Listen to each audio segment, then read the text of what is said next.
بسم اللہ الرحمن الرحیم۔ شروع اللہ کا نام لے کر جو بڑا مہربان نہایت رحم والا ہے۔ بیان کیا جاتا ہے کہ بنی اسرائیل میں ایک شخص تھا جس کی بیوی نہایت حسین تھی، جس پر وہ اسرائیلی فریفتہ تھا۔ چنانچہ جب اس عورت کا انتقال ہو گیا تو اس اسرائیلی کو بڑا قلق ہوا اور ایک مدت تک وہ عورت کی قبر پر بیٹھا روتا رہا۔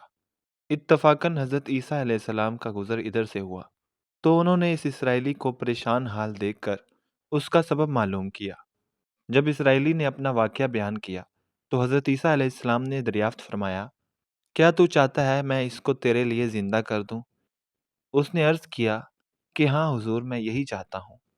چنانچہ جب حضرت عیسیٰ علیہ السلام نے اس قبر کے مردے کو آواز دی تو قبر سے ایک حبشی غلام، جس کے ناک کے نتنوں، آنکھوں اور جسم کے دوسرے سوراخوں سے آگ کی لپٹیں اٹھ رہی تھیں، حضرت عیسیٰ علیہ السلام کو دیکھتے ہی غلام نے کلمہ پڑھا کہ لا الہ الا اللہ عیسیٰ روح اللہ۔ اسرائیلی نے یہ دیکھ کر عرض کیا، حضور مجھ سے غلطی ہو گئی، میری بیوی کی قبر تو دوسری ہے۔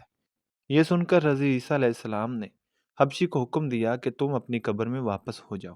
چنانچہ وہ مردہ ہو کر گر گیا اور اس کی قبر کو مٹی سے چھپا دیا گیا۔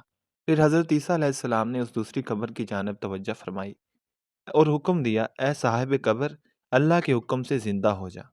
چنانچہ قبر پھٹی اور اس سے ایک عورت سر سے گرد جھاڑتی ہوئی باہر آ گئی، جس کو دیکھ کر اسرائیلی بولا کہ یا روح اللہ، میری بیوی یہی ہے۔ اور حضرت عیسیٰ علیہ السلام کے حکم سے وہ اسرائیلی اپنی بیوی کو ہمراہ لے کر واپس ہونے لگا، مگر عرصے سے جاگا ہوا تھا، اسی لیے اس پر نیند کا غلبہ ہو گیا، اور اس نے اپنی بیوی سے کہا کہ تیری قبر پر گرویہ گزاری اور بیداری نے مجھے ہلاک کر دیا، اس لیے میں چاہتا ہوں کہ کچھ دیر آرام کر لوں۔ اس کی بیوی کہنے لگی کہ ہاں، آپ آرام کر لیجئے۔ چنانچہ وہ اسرائیلی بیوی کے زانوں پر سر رکھ کر سو گیا۔ اتنے میں ایک گھوڑے پر سوار ایک شہزادے کا ادھر سے گزر ہوا، جو اپنے زمانے کا یکتا حسین تھا، جس کو دیکھ کر شہزادی از خود فریفتہ ہو گئی اور اس کا دل قابو میں نہ رہا۔ اس نے اپنے شوہر کا سر زانوں سے نیچے رکھا اور فرط محبت و غلبہ عشق سے مجبور ہو کر شہزادے کے سامنے جا کھڑی ہوئی۔ ادھر شہزادے کی نظر جیسے ہی اس پر پڑی، وہ بھی اس کو دیکھ کر اس پر فریفتہ ہو گیا اور عورت کی خواہش پر اس کو اپنے گھوڑے پر بٹھا کر لے گیا۔ چنانچہ اس کے شوہر نے بیدار ہو کر جب اپنی بیوی کو نہ پایا تو نہایت پریشان ہوا اور اس کے ملنے کی تدبیر سوچنے لگا۔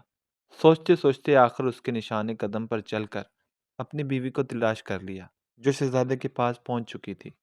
اس کو دیکھ کر اسرائیلی نے شہزادے سے عرض کیا کہ یہ میری بیوی ہے، آپ اس کو چھوڑ دیجئے۔ اس سے پہلے کہ شہزادہ کچھ کہتا، اس عورت نے کہا، میں تیری بیوی نہیں ہوں، بلکہ شہزادے کی لونڈی ہوں۔ یہ سن کر شہزادہ اسرائیلی سے کہنے لگا، کیا مجھ سے میری لونڈی کو لینا چاہتا ہے؟ اس نے کہا، خدا کی قسم، یہ میری بیوی ہے، جس کو میرے سردار حضرت عیسیٰ علیہ السلام نے مرنے کے بعد میرے لیے زندہ کیا ہے۔ ابھی یہ گفتگو ہو ہی رہی تھی کہ اتفاقاً حضرت عیسیٰ علیہ السلام بھی وہاں پہ تشریف لے آئے، جن کو دیکھ کر اسرائیلی کہنے لگا، یا روح اللہ، کیا یہ میری وہ بیوی نہیں ہے جس کو آپ نے میرے لیے زندہ کیا ہے؟ حضرت عیسیٰ علیہ السلام نے فرمایا کہ ہاں، یہ وہی ہے۔ یہ سن کر عورت کہنے لگی کہ یا روح اللہ، یہ شخص جھوٹا ہے، میں تو اس شہزادے کی لونڈی ہوں۔ حضرت عیسیٰ علیہ السلام نے فرمایا کہ کیا تو وہ عورت نہیں ہے جس کو میں نے اللہ تعالیٰ کے حکم سے زندہ کیا ہے؟ عورت نے کہا، یا روح اللہ، باخدا میں وہ نہیں ہوں۔ اس کے بعد حضرت عیسیٰ علیہ السلام نے فرمایا، جو جان خدا کے حکم سے میں نے تجھے دی ہے، اس کو واپس کر دے۔ یہ سنتے ہی وہ عورت پھر مردہ ہو کر گر پڑی، اور حضرت عیسیٰ علیہ السلام فرمانے لگے کہ جو شخص ایسے آدمی کو دیکھنا چاہے جو کافر مرا تھا اور زندہ ہو کر ایمان لایا، تو وہ اس حبشی کو دیکھ لے جو پھر ایمان کی حالت میں مرا ہے، اور جو کوئی ایسے شخص کو دیکھنا چاہے جو مومن مرا تھا، پھر اللہ نے اس کو زندہ کیا اور پھر وہ کافر ہو کر کفر کی حالت میں مر گیا، تو وہ اس عورت کو دیکھ لے۔ اس واقعے کو دیکھ کر اسرائیلی نے قسم کھائی، اب کبھی نکاح نہ کروں گا، اور میدانوں کی طرف نکل گیا، جہاں اللہ تعالیٰ کی عبادت میں مصروف رہ کر اسے موت آ گئی۔ اللہ تعالیٰ اس پر رحم فرمائے۔ اس واقعے سے ہمیں یہ حاصل ہوتا ہے کہ نبی اور رسول کے اقرار اور انکار کا نتیجہ اس حکایت سے ظاہر ہوتا ہے، اور سبق ملتا ہے کہ کامیابی اپنے نبی حضرت محمد صلی اللہ علیہ وسلم کی اطاعت و محبت سے ہی مل سکتی ہے۔